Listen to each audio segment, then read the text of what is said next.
Facebook ভার্সিটির সংবাদ শোনাই আপনাদের। Facebook varsity. কারণ আজকাল তো ফেসবুক ভার্সিটি চলে বেশি। আজকাল আপনি স্কুল, কলেজ, ইউনিভার্সিটির ছাত্র পাবেন না। সব পাবেন ফেসবুক ভার্সিটি থেকে। তাহলে একটু দেখি ফেসবুকের ভার্সিটি কি বলে আমরা একটু শুনি।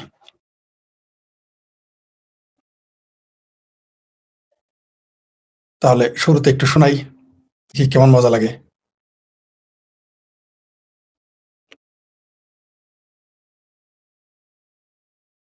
প্রথমত আমাদের সাবেক ছাত্রলীগ নেতা, তারপরে ভিপি, তারপরে এখন বিএনপির, তারপরে কি গণ অধিকার পরিষদ, সেখান থেকে চলে এসেছে বিএনপিতে। বিএনপিতে সে এখন এমপি। এমপি হওয়ার পর সে প্রতিমন্ত্রী। মধ্যপ্রাচ্য শ্রমিক চাহিদা বাড়ার সম্ভাবনা দেখছেন প্রবাসী কল্যাণ প্রতিমন্ত্রী ভিপি নুরা। ভিপি নুরা যখন রাস্তাঘাটে মায়ের খাইতো, উষ্টা খাইতো ছাত্রলীগের হাতে, তখন ওই যে ধানমন্ডিতে একজন বর্ষিয়ান উকিল ছিলেন, আর কয়েকজন ভাসানীপন্থী বা আধা বামপন্থীও আছেন। তারা আমি বলতেন এই ভাসানী এই ভিপি কিন্তু একদিন মন্ত্রী হবে, এমপি হবে। আমি বিশ্বাস করি নাই, কিন্তু বোঝা গেল বাংলাদেশে লাথি উষ্টা খেলে এমপি মন্ত্রী হওয়া যায়। ভিপি নুরা তার প্রমাণ। তাই উনি এখন মন্ত্রী হয়ে গেছে আমার মনেই ছিল না। আমি শুধু জানি যে এমপি হওয়া যায়, মন্ত্রী হওয়া যায় আমার ধারণা ছিল না। এই অনুরোধের আসরের ইলেকশনে, এই মুসলেকা সরকারে মুসলেকা ইলেকশনে অনেকে এমপি মন্ত্রী হয়ে গেছেন, যা কেউ কল্পনা করে নাই। যেমন আমার ভাবির পোলারা, যারা নিজেরাই বলেছিল মেম্বার হইতে পারবে না, তারা কিন্তু এখন এমপি। এবং সেই আমার ভাবির পোলারা কিন্তু কেউ মন্ত্রী পদমর্যাদার অপদেষ্টা হয়েছিলেন বা উপদেষ্টা হয়েছিলেন। যাই হোক, তিনি বলেছেন যে মধ্যপ্রাচ্য শ্রমিক চাহিদার সম্ভাবনা দেখছেন প্রবাসী কল্যাণ প্রতিমন্ত্রী ভিপি নূর। তার মানে এমপি এবং ভিপি নূর, যাই হোক সাবেক ভিপি আর কি। তো তাহলে তো মধ্যপ্রাচ্যের এই যুদ্ধের জন্য তো আলহামদুলিল্লাহ পড়া উচিত, কারণ এটা বাংলাদেশের জন্য বরকত হয়েছে, ঠিক না? তারপরে দেখি আমাদের ফেসবুকের আর কি, ফেসবুক ভার্সিটির আর কি খবর আপনাদের শোনানো যায়। ফেসবুক ভার্সিটিতে আর কি বলে, ফেসবুক ভার্সিটিতে আরেকটা খবর আসছে যে ইরানকে পিছিয়ে মারতে যুক্তরাষ্ট্রকে চাপ দিচ্ছে আরব রাষ্ট্রগুলো। এটা পুরনো খবর, মনে করাই দিলাম আর কি আপনাদের। তারপর আরেকটা খবর হলো ফেসবুকে ঘুরে বেড়াচ্ছে, সেটা হলো স্কুলের ফার্স্ট বয় এখন প্রধানমন্ত্রীর উপদেষ্টা। এই যে পেতিপাটা একটা আছে না, জাহিদুর রহমান, তার কথা বলা হয়েছে আর কি। যাই হোক, আমরা ফার্স্ট বয়ও না, আমরা প্রধানমন্ত্রী উপদেষ্টা হইতে পারবো না। যাই হোক, পেতিপাটা তো ফার্স্ট বয়, যদিও তার ফার্স্ট বয় আদৌ কিনা সেটা অনেকে আলোচনা করেছে। যাই হোক, সামসামি করলে নাকি মন্ত্রী প্রতিমন্ত্রী হওয়া যায় এই দেশে বলে, তাহলে আমারও তো সকলেই বলে আওয়ামী লীগের সামসা। দেখা যাক কি হয় সামনে, তাই না? আওয়ামী লীগের সামসা অবশ্য ক্ষমতা আসার কাছাকাছি আসলে কি হবে তা আমরা জানি না। আরেকটা জিনিস হলো এই যে আসাদুল্লাহ গালিব, যাকে জামাতিরা বিরাট বড়, বিশেষ করে যারা জামাত ইসলামকে তাদেরকে আসাদুল্লাহ গালিব হচ্ছে আমির আহলে হাদিস আন্দোলন বাংলাদেশ, প্রফেসর ডক্টর আসাদুল্লাহ গালিব, যার নামে সন্ত্রাসী এবং জঙ্গিবাদের সাথে জড়িত হয়, তিনি জেলেও গিয়েছিলেন। সে গালিব বলেছেন শিয়ারা মুসলিম জামাতের অন্তর্ভুক্ত নয়। কি ভাই, আমার এত গালি দেন, এর একটু গালি দেন। মজার বিষয় হলো এই গালিবের শিষ্যরাই আমার গালি দেয় যখন আমি শিয়াদের মানে শিয়াদেরও আমি সমালোচনা করি না, আমি ইরানিদেরও করি। আমি কার সমালোচনা করি? এই তেহরানের কসাইদের আমি সমালোচনা করি। সেই তো এই যে আপনাদের আমির আব্বাজান গালিব যে বললো যে শিয়ারা মুসলিম জামাতের অন্তর্ভুক্তই নয়, এই ব্যাপারে তো কিছু বললেন না। এটা অবশ্য ফেসবুক ভার্সিটির কথা এবং এটা সঠিক। আবার আরেকজন দেখলাম কি আরেকজন হাফেজ গোলাম নাকি কি জিলানি নাকি জানো, সে লিখেছে ওহাবিদেরকে মুসলমানের কবরস্থানে দাফন করাই হারাম। একটু আগে যে যার কথা বললাম আসাদুল্লাহ গালিব, তিনিও হলো আবার আপনার এই ওহাবি। যাই হোক, সৌদি আরবের বাদশা কি বলেছেন? আল্লাহ ইরানকে শাস্তি দেবেন মুসলমানদের রক্তের জন্য, অর্থাৎ মুসলমানদের রক্ত ঝরনের কারণে আল্লাহ এই তেহরানের কোষাইদের শাস্তি দেন। কে বলেছে? সৌদি আরবের বাচ্চা। কিন্তু এরই সমালোচনা করে কারা জানেন? যারা বাংলাদেশে থেকে 7 লাখ টাকাতে কামলা দেওয়ার জন্য সৌদি আরব যাবে, তার সমালোচনা করে।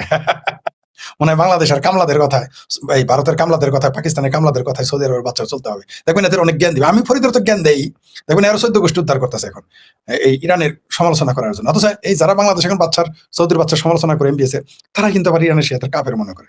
যাই হোক, আরেকটা দেখি ভার্সিটির আর কি ইউনিভার্সিটির আর কি খবর আছে একটু দেখি। হ্যাঁ,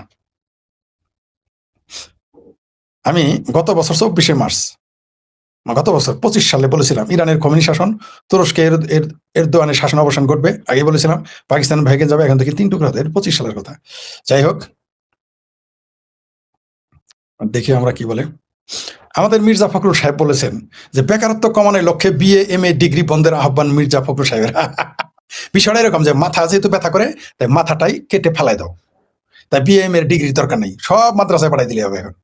কিন্তু তার কিন্তু এটা বলার মুরুদ হয় নাই যে মাদ্রাসায় হাফেজ মুফতি, মুফতি তো সংখ্যা কম, যে এত হাফেজ আর এত মৌলবী বানানোর দরকার নাই, এরা কি করে খাবে, ওইটা কিন্তু বলার সাহস নাই। তিনি বেকারত্ব কমানোর জন্য MA BEd ডিগ্রি পাতি চাইতেছেন মির্জা সাহেব, কিন্তু মির্জা সাহেব বলতে পারেন যে মাদ্রাসাতে কি পাশ করে, মাদ্রাসা শিক্ষাতে কি হবে, এটা বলার তার মুরুদ হয় না। কারণ জানে এটা করলে তার ইমানও চলে যেতে পারে, তার বেহেশতের টিকিট বাতিল হইতে পারে, তার মন্ত্রিত্ব যাইতে পারে। মানে আমাদের নেতা মন্ত্রীরা যে কি বলে আর কি বলে না, আপনি কখনো হিসাব মিলাইতে পারবেন না।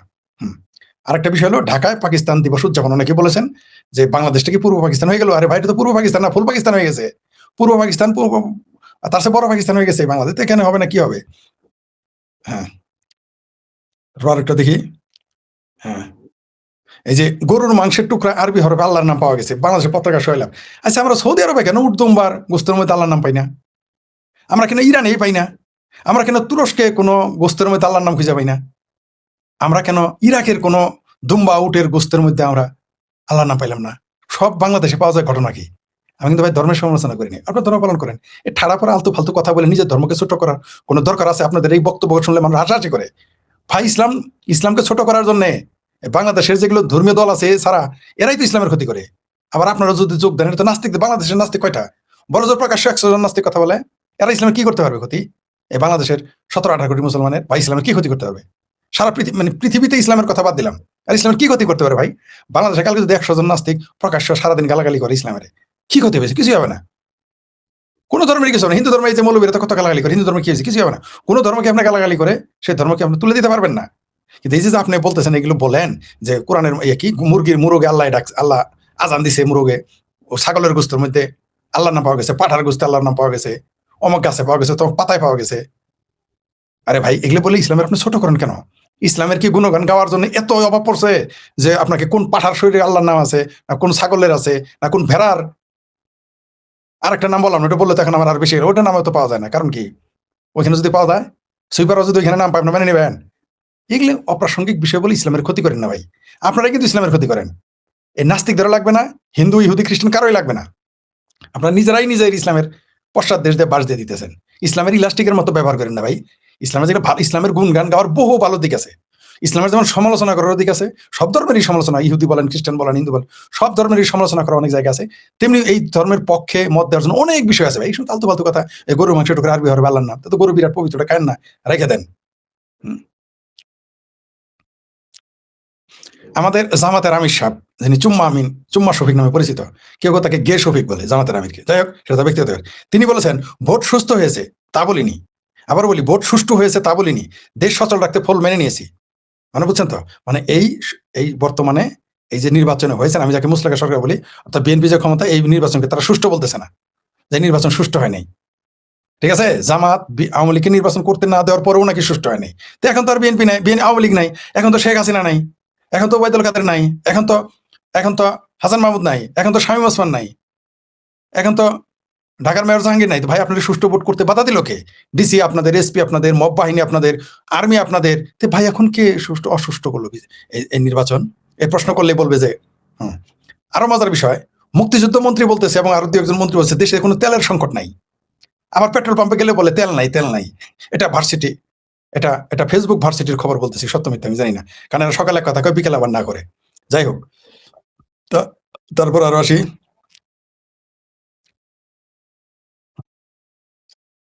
বিএনপির পানি সম্পদ মন্ত্রী, সরকারের পানি সম্পদ মন্ত্রী বলেছে সৌদি, তুরস্ক, চীন থেকে প্রাপ্ত জাকাতের অর্থে গোপন সংগঠন পরিচালনা হচ্ছে। এই কথা তো আমরা বলেছি যে মধ্যপ্রাচ্য থেকে, পাকিস্তান থেকে, তুরস্ক থেকে, চীন থেকে এই দেশের গোপন সংগঠন পরিচালনা করা হয়। আমাদের তখন খুব গালি দিয়েছেন, বিএনপি লোকের গালি দিয়েছেন। এখন বলছে কিনা আপনাদের মন্ত্রী, এই কথাটা তো আমরা বছরের পর বছর, যুগের পর যুগ ধরে বলে আসতেছি। আমরা যেগুলো এক যুগ আগে বলি, আপনাদের এমপি মন্ত্রীরা এক যুগ পরে বলে। কিন্তু আমাদের ভাই গালিটা কেন দেন? কি বিএনপির চাচা, ভাতিজা, খালা, মামা, ফুবারা, ভাইজানেরা, ছোট ভাই, কি বলবেন? আপনাদের মন্ত্রী বলেছে যে সৌদি, তুরস্ক, চীন থেকে জাকাতের অর্থে গোপন সংগঠন পরিচালিত হচ্ছে। এটা তো আমরা আগে বলেছি। এখন তারা গালি দেন, তারা গালি দিবেন না। আমার এটাই হলো সমস্যা। আমরা পাশের কথাটা একটু আগে বলি, কিন্তু আপনাদের খুব খারাপ লাগে। আমরা এগুলো আগেই জানি, আপনারা এগুলো পরে বলবেন। এই যে এখনো যারা অনেক বিষয় গালাগালি করেন না, এগুলো আপনারা পরে বলবেন, পরে আপনারাই বলবেন।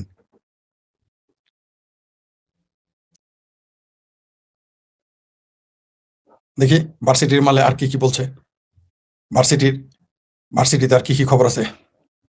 হ্যাঁ, মজার বিষয় হলো, সবচেয়ে মজার বিষয় এবার যেটা বলবো, সেটা হচ্ছে আপনার ইন্ডিয়া বয়কটি যারা, তাদের জন্য বড় দুঃখের বিষয়। সেটা হলো ভারত থেকে জ্বালানি আমদানিতে গ্রিন সিগন্যাল মিলেছে ভারত থেকে। কে বলেছে? পররাষ্ট্র প্রতিমন্ত্রী ওবায়দা, শামা ওবায়দ। কোন দেশের পররাষ্ট্রমন্ত্রী? বাংলাদেশের। কি বলেছেন? আবার বলি, কালের কণ্ঠ পত্রিকায় আসছে, নামটা বলে দিলাম। ঠিক আছে? বিপদে পড়লে বাঙ্গুরা ভারতকে আব্বা ডাকে।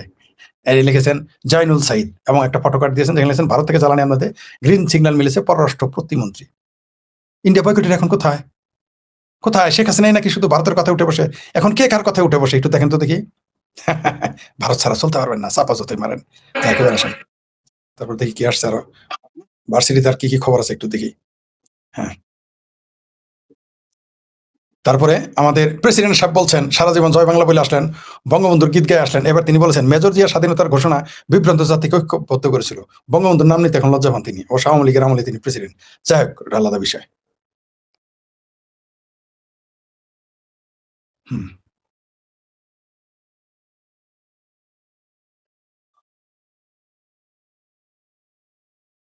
দেখি আর কি আছে।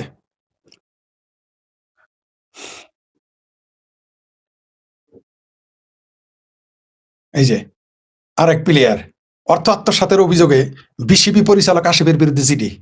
বাংলাদেশ টাইমে নিউজ আসছে। এই যে আরেক রাজাকারের পোলা আসিফ আকবর আর কি, গান গায় তার নিয়ে ক্রিকেটারই বানাই দিছে। বাহ, সুবহানাল্লাহ। হুম।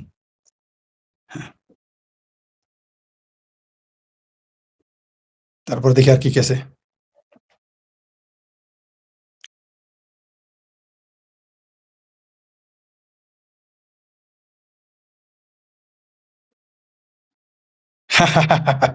সবচেয়ে মজার বিষয়, যমুনা টেলিভিশনের নিউজ, ৭১-এর গণহত্যার আন্তর্জাতিক স্বীকৃতির জন্য কাজ করছে সরকার। মানে আমেরিকায় যে প্রস্তাবটা এসেছে ৭১-এর গণহত্যার আন্তর্জাতিক স্বীকৃতি, এটা ক্যাশ করার বুদ্ধি করে ফেলছে।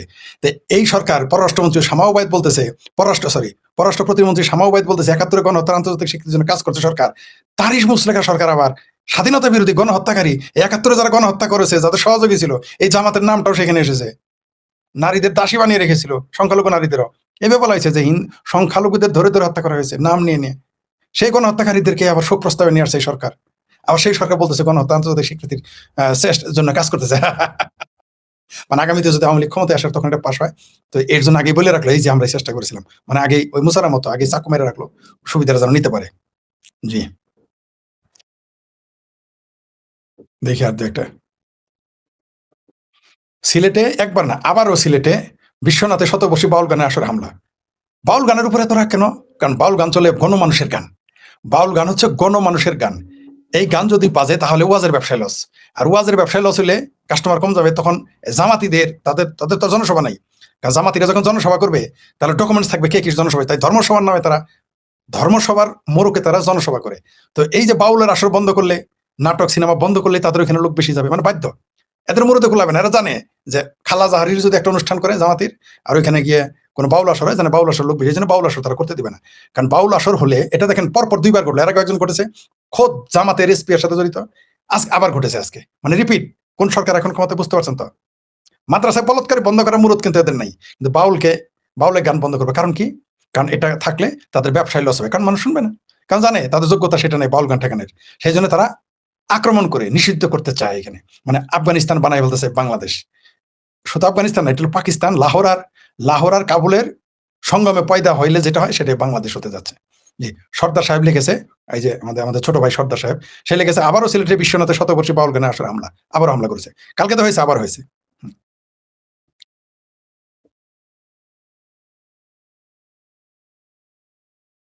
দেখি আর কি আছে।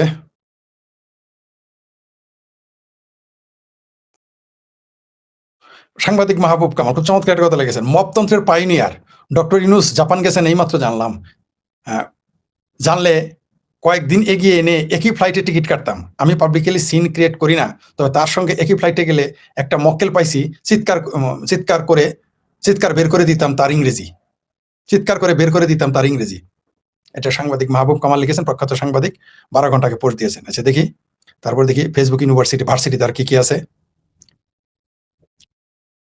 ফেসবুক ভার্সিটির আরেকটা আছে যে মুফতি আমির হামজা বলেছে, মুফতি আমির হারামজাদা আছে না জামাতের, সে কিন্তু বলেছে যে আমরা কিন্তু ইন্টার পাস না, আমরা কিন্তু অনার্স মাস্টার্স করেছি। আচ্ছা, এটা কার উদ্দেশ্যে বলেছে?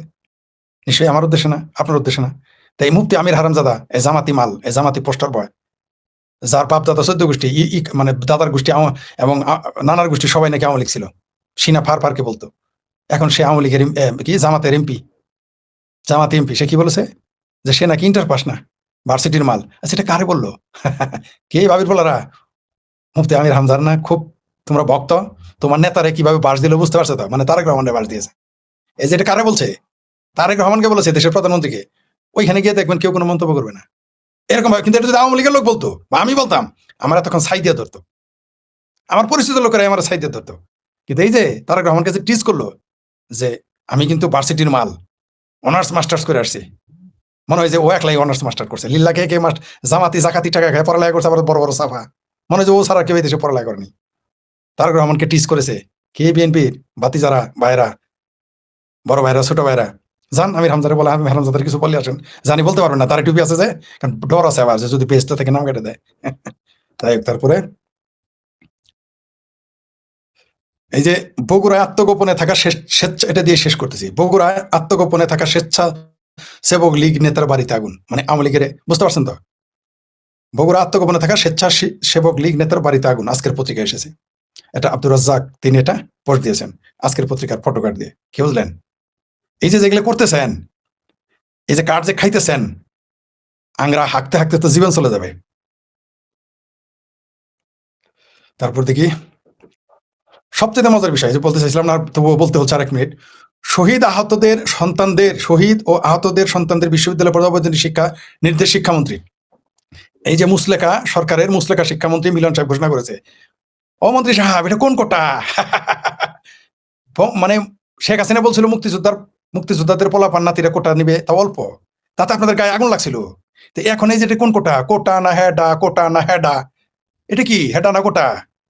আমি তো অনেকেই বলবেন পরীক্ষা মুখ খারাপ করেন না, বাইক মাঝে মাঝে করতে হয়, কিছু করেন না। অনেকে আমাকে অ্যাডভাইস দিয়েছেন এই সমস্ত শব্দ যেন উচ্চারণ না করি, কিছু করার নাই। হায়নার সাথে আপনার কুতকুত খেললে চলবে না, হায়নার সামনে ভেবে বলতে হবে। তো এখন এই যে কেসকিপ বান্দির পোলা, এই যে এখন যে তোমরা জুলাই সন্ত্রাসীদের শহীদ এবং আহতদের স্বজনদের বিশ্ববিদ্যালয় পর্যন্ত অবৈতনিক শিক্ষার নির্দেশ দিল এই যে সবচেয়ে ভালো মন্ত্রী শিক্ষামন্ত্রী আসলাম মিলন, এটা কোন কোটা? এটা কি হেটার কোটা? মুক্তিযোদ্ধার কথা নাম শুনে তোমাদের শুনলে চুলকানি হয়, পাশার মধ্যে ঘুরা কিলিবিলি করে। এখন কিলবিল করে না, এখন মিছিল করো কোটা না হেডা, হেডা না কোটা। কে ভাবির বলারা বড় বড় না লেকচার দিছ যে বাংলাদেশ আওয়ামী লীগ কোটা দিয়ে সব নিয়ে চলে গেছে, এর আগে 63% কোটা নিয়েছে আমরা কিন্তু জানি এই যে ইউনুসি আমলে। তো এখন মিলন সাহেব যে কোটা তোমাদের, এটা কোন কোটা? এটা কোন হেডার কোটা? এখন তোমাদের মুখে এটা চাইজ না? মুক্তিযোদ্ধাদের জন্য কোটা, সন্তানের কোটা থাকবে হারাম, আর জুলাই সন্ত্রাসীদের কোটা থাকবে হারাম।